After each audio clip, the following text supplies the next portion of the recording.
Arrodillándome frente al cura que estaba en el confesionario, tomé su mano, la besé y le dije: acúsome, Padre, que creo que me gustan los hombres.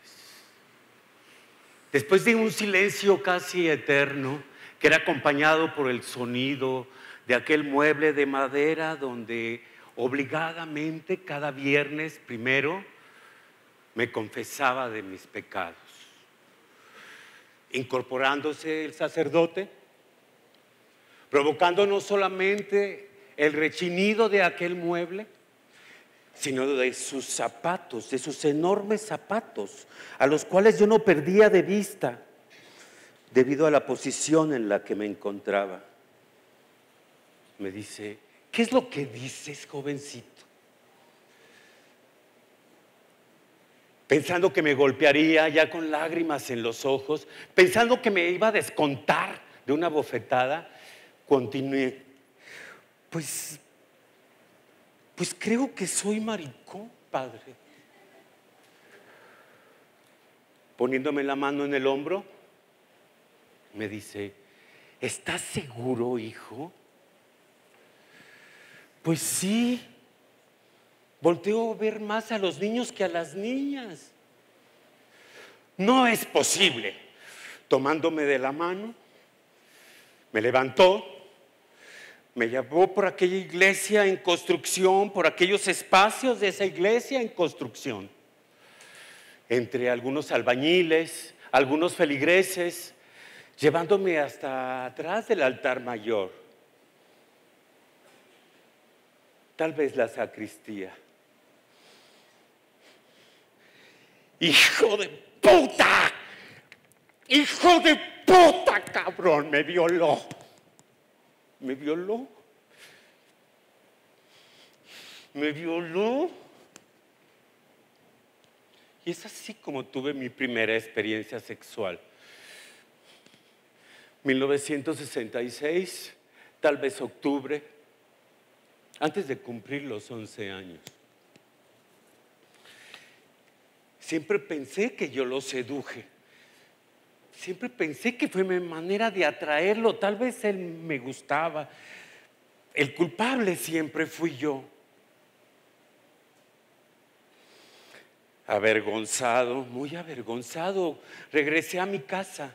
Regresé a mi casa donde, por aquellos corredores, donde todos esos helechos que mi madre regaba a diario, curiosamente para darles vida, me oculté y me desnudé quitándome esos calzoncitos que estaban húmedos, pero estaban llenos de sangre. Pasé por la cocina y pensé en quemarlos en el fogón.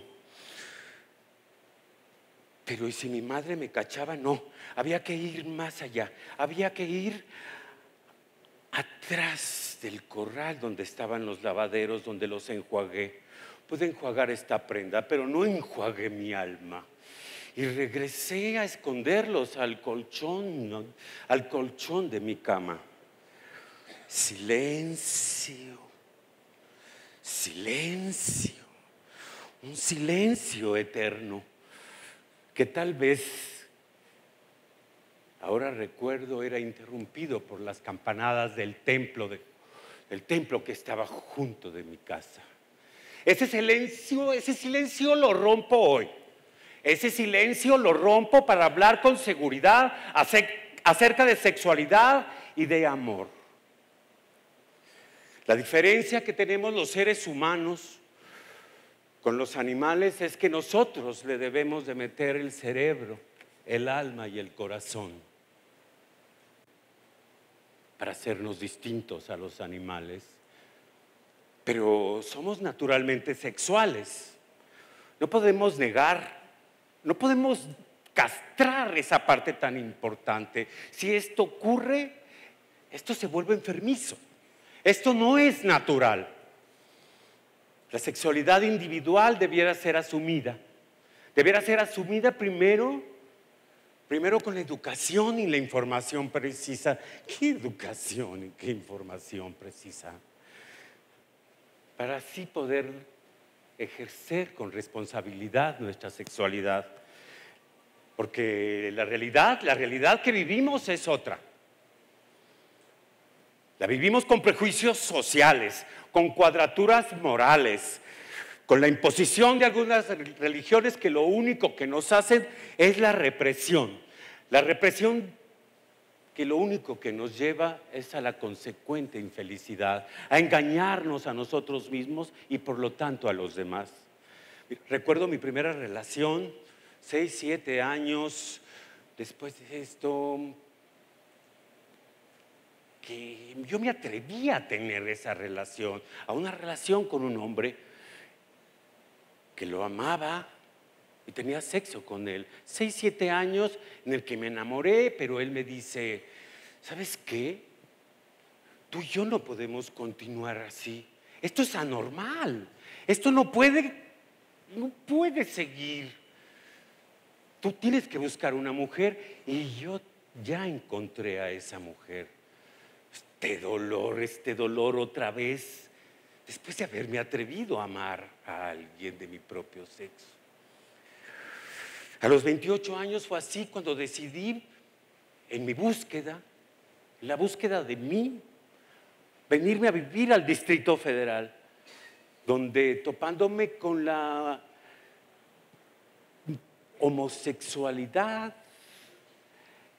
esa parte del mundo gay en el que yo, asumiéndola, me enfrenté con libertad, que obviamente me llevó al libertinaje. Al libertinaje, buscando el amor cada noche, en cada bar. Pero curiosamente rechazando lo limitante del mundo gay. Donde todos estos esquemas, por lo menos del gueto gay, había que rechazar a la mujer, eran hombres con hombres. Y esto, yo no estaba de acuerdo con esto. Yo no salí de un closet para meterme a otro. Yo no salí de un closet para meterme a otro, para meterme a ese gueto gay en el que rechazaba a la mujer. Cuando la mujer siempre ha tenido una importancia fundamental en mi vida. Compartir con ella, compartir con ellas. En mi cama esa es otra historia. Yo tengo mis gustitos bien asumidos. Pero todo esto me lo pude haber ahorrado. Todo esto me lo pude haber brincado. Todo reprimir mis sentimientos. Por eso qué importante es hablar, qué importante no callar. Sobre todo en la época en la que adolece uno de tantas cosas. Vivir es una palabra muy corta, pero implica mucho de nosotros para ejercerla con la responsabilidad de la libertad de vida. Recuerdo hace Día Mundial de la Lucha contra el SIDA.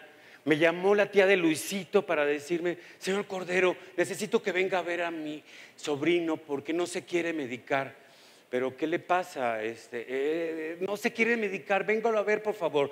Anteponiendo como prioridad esta situación, lo fui a ver. Me abrió la puerta esta mujer cansada. Su sobrino no se quería medicar.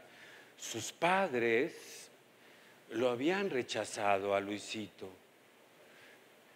Ante todo esto que envuelve la enfermedad, víctima de la ignorancia y del estigma. Me abrió la puerta de la recámara y aún recuerdo, tengo el olor aquí en la garganta y en mi nariz de un cuerpo devastado, no solamente por la enfermedad, sino por lo que todo esto la envuelve. Pero no podemos pedir comprensión si uno no se respeta a sí mismo. Me senté junto de él y le transmití mi propia historia. Fue muy tarde, A los 20 minutos se me murió, víctima de esta ignorancia. Antonio, hace 3 meses, de 24 años, otra vez, otro ejemplo de esta historia, de estas historias, de la incomprensión, del no asumir lo que nosotros somos, de la fatalidad que tiene esta enfermedad. Se suicidó en la casa de alguien que lo recogió. Curiosamente, estos dos casos no eran personas gays. Millones de personas han muerto víctimas de enfermedades sociales mucho más devastadoras que el VIH, que lo que ha hecho el VIH en los últimos 30 años. Por cierto, yo padecí el SIDA antes de tenerlo. Entre el 85 y el 95, muchos de mis amigos se murieron devastados por la enfermedad y por la propia incomprensión y por el rechazo de todas las personas que aparecían por ahí, de los médicos, paramédicos, las familias. Hasta que, haciendo un lado mi cobardía, me hice la prueba. Qué importante hacerse la prueba. Y claro, salí positivo y mi manera de enfrentar esto fue el rechazo de mi enfermedad con las drogas y con el alcohol. Hasta que curiosamente, por un acto de amor de una gran amiga mía, porque curiosamente el VIH-Sida tiene que ver con el amor. Mariana me dice, ¿sabes qué? Cabroncito? Ya estoy harta de tu rechazo, de tu suicidio lento. Ya basta. Te tengo dos opciones. Una, que vayas a ver un médico, y la otra, que te tengo unas pastillitas ya para que te me peles. Esto me hizo enfrentar mi realidad. Es así como caí con el doctor Reyes Terán y con su equipo de médicos, que a la par de que fueron haciendo grandes cosas por mi salud, cambié como un chip, cambié una especie de chip con la actitud con mi enfermedad. Me enfrenté a mi propia realidad. Fue como verme un espejo virtual en el que me vi a mí mismo y dije, a ver, esto me gusta de mí, esto no me gusta. Y de lo que no me gusta, ¿qué es lo que yo puedo cambiar? ¿Qué es lo que yo puedo modificar? Lo otro hay que aceptarlo. Lo otro había que aceptarlo. Fue así como, a la par de mi recuperación física y mental, le encontré un sentido a mi vida. Le encontré un sentido a mi vida siendo activista en la lucha contra el SIDA. En el 2003, ya eran 3 años de hacer varias acciones, utilicé los recursos que yo tenía con las relaciones públicas, que curiosamente siempre le había antepuesto un poco de relación humana. Curiosamente, a la frivolidad, a la fiesta, siempre le puse algo de humano. Es así como me presenté como seropositivo ante la ONU para presentar la fundación en la lucha contra el SIDA. A través de casi 8 años, me he dado cuenta que más allá de un problema de salud, más allá de un problema de salud pública, es un problema de educación. Es un problema de información, es un problema de ignorancia, es un problema que hay que atacar con la debida información. Quitar el oscurantismo, qué importante quitar ese oscurantismo que envuelve esta enfermedad, pero también a la sexualidad. Ahora resulta que hablar de sexo es algo que no se permite. Ahora resulta que hablar de sexo es sucio. Cuando tú, creo que todos venimos de una relación sexual con amor. Por lo menos así. Así debería de ser. en lo que he estado hablando, 30 personas se han infectado del virus de VIH. 2 por minuto. Por lo tanto, es una carrera contra el tiempo. Es una carrera contra la ignorancia, es una carrera contra la falsa moral. Es una carrera con la aceptación y el amor de uno mismo. Hoy, desnudándome frente a ustedes, extirpando este cáncer más terrible que cualquier enfermedad terminal, el silencio de tantos años. Me pongo como meta llevar a los jóvenes de este país a través de la fundación la conciencia de una libertad sexual. Cualquiera que sea, todas están bien. Cualquiera que sean sus variantes, cualquiera que sean sus fantasías, no importa, mientras se lleven con responsabilidad y respeto. Creo firmemente que una sexualidad aceptada en la adolescencia, con prácticas sanas, nos llevará a ser mejores individuos para poder escoger en esa época nuestra pareja y amarla. Un mejor trabajo y quererlo y ser un mejor profesionista. Es así como tendremos una mejor sociedad más productiva. Tener una mente y un cuerpo sano, en armonía, cada uno de los mexicanos y mexicanas. Hablar de sexualidad es hablar de vida. No anteponer desde que nacemos esa negación. Esa negación es muerte, en vida.